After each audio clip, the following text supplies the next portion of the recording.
Tentara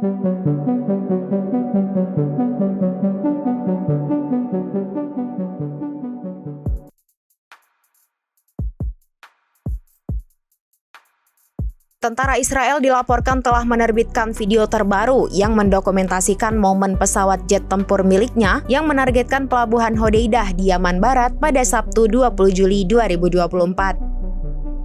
Video tersebut dipublikasikan oleh juru bicara militer Israel, Daniel Hagari.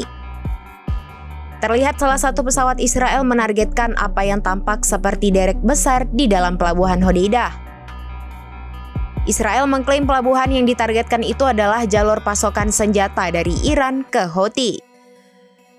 Pada Sabtu 20 Juli 2024, tentara Israel mempublikasikan video saat persiapan sebelum melakukan penyerangan terhadap situs milik kelompok Houthi di Yaman, seperti diberitakan Al-Quds. Surat kabar Israel mengungkapkan data baru tentang operasi lengan panjang Israel melawan Houthi di Yaman.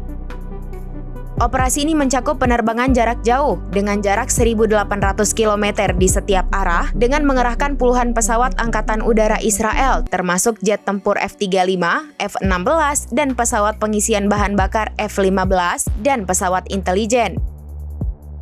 Channel 11 Israel menjelaskan serangan pertama operasi tersebut menyasar 2 crane yang digunakan untuk membongkar kapal di pelabuhan untuk serangan di pelabuhan Hodeidah.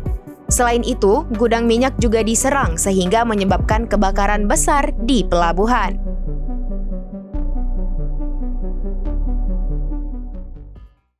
Download Tribun X sekarang, menghadirkan lokal menjadi Indonesia.